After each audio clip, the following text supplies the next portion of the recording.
So good morning to everyone. Today we are going to discuss about the ion exchange method. This method can be used for the separation of the lanthanum ions from each other. As we know, the lanthanum ions have similar chemical properties. Therefore, it is very difficult to separate them from each other.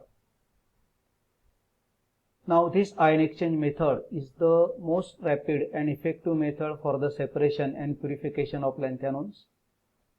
It involves the adsorption of lanthanum ions on cation exchange resin column, followed by preferential elution. So, in this method, aqueous solution of lanthanum ion is added to the resin cation exchange resin column. So when the solution of the lanthanum ion is added in the resin column, the following equilibria is established.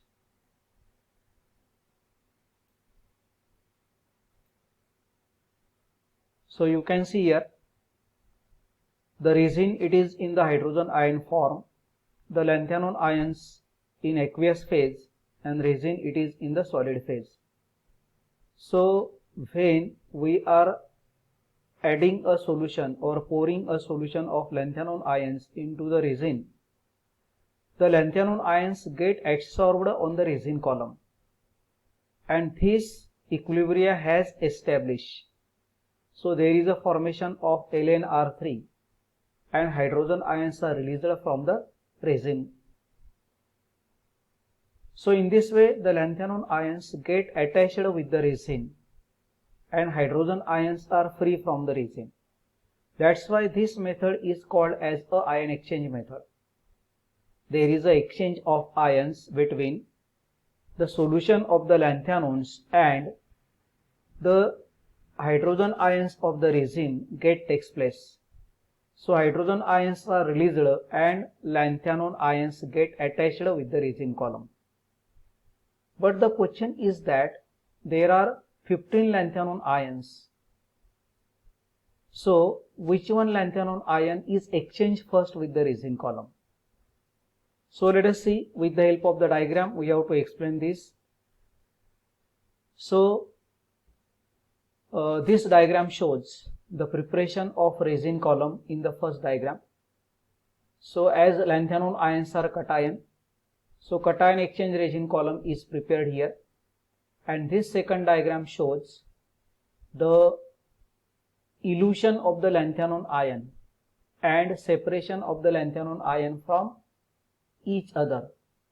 And this diagram also represents the indivisible separation of lanthanum ions from each other. So when we add a equimolar solution of lanthanum ions in the resin column, so what happens? The lanthanum ions get adsorbed on the resin column. Now the question is that which one lanthanum ion get adsorbed with the resin column? Which one lanthanum ion is adsorbed with the resin column or get adsorbed first with the resin column? So for this purpose we have to discuss the principles involved in the separation of the lanthanum ions. So you can see, the rate of the ion exchange is directly proportional to the concentration of ions in the solution. The rate of the ion exchange is directly proportional to the charge on the ions in the solution, and the rate of the ion exchange is inversely proportional to the size of the hydrated ion in the solution.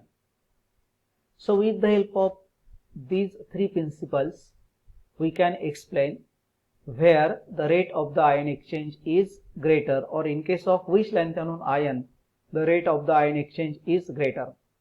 So let us see the first principle. The rate of the ion exchange is directly proportional to the concentration of the ions in the solution. As all the lanthanum ions has equimolar concentration, so the rate of the ion exchange will be same according to this principle. Now second principle, the rate of the ion exchange is directly proportional to the charge on the ions in the solution. As all the lanthanum ions carry tripositive oxidation state, So they carry the same charge. So rate of the ion exchange is same for all the lanthanum ions. But as we know, the lanthanum ions have some variation in ionic size. In the lanthanide contraction effect we have discussed, marginal variation in the size causes minor variation in the properties. So there is a marginal variation in the size in case of the lanthanum ions, and due to the lanthanide contraction effect, the ionic size will be decreases from lanthanum to the lutetium tripositive ion. So the third principle plays a very important role in the separation of the lanthanum ions. So that is, the rate of the ion exchange is inversely proportional to the size of the hydrated ion in the solution. Now what is the size of the hydrated ion? So to understand this, first of all, let us see what is a hydration. Hydration is a process where the lanthanum ions get combined with the water molecule. Okay, so those lanthanum ions strongly combine with the water molecules, they are having the greater hydrated radius, and those lanthanum ions which are weakly bind with the water molecule, they are less hydrated and they are having less hydrated radius. Okay, so hydration is inversely proportional to the ionic size. Smaller lanthanum ions are most hydrated, and size of the hydrated ions increases from lanthanum 3+ to lutetium 3+. The hydrated lanthanum 3+ being the smallest is exchanged first and is bound to the resin column more strongly, while the lutetium 3+ ion is the largest, exchanged last, and is less firmly held with the resin column. So this understanding is very important here, because this is the third principle which plays a very important role in the separation of the lanthanum ion. It means that the rate of the ion exchange depends upon the ionic size of the lanthanum ions.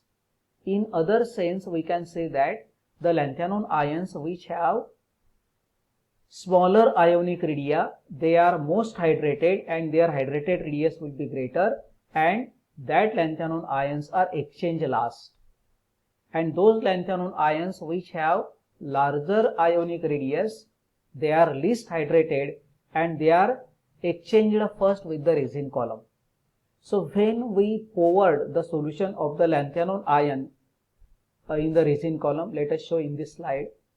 When we poured the solution of the lanthanum ion in the resin column, what happens here? The lanthanum tripositive ion is exchanged first with the resin column, and it is strongly held with the resin column, and it remains at the top of the resin column. Okay, so in this way, one by one, the lanthanum ions get exchanged. So first one is lanthanum tripositive ion, lanthanum 3+. Second one, it is cerium 3+. Third one, it is praseodymium 3+. In this way, the separation of the lanthanum ion takes place, and last lanthanum ion which is exchanged with the resin column, that is lutetium tripositive ion. So lutetium tripositive ion is exchanged last with the resin column.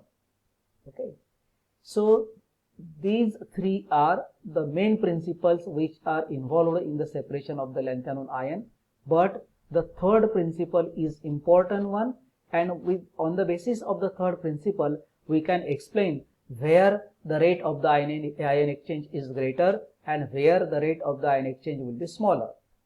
So lutetium tripositive ion, it is most hydrated, have larger hydrated radii, so rate of the ion exchange will be less, so it will exchange last, while the lanthanum 3+ ion which has least hydrated radius, so it is exchanged first with the resin column.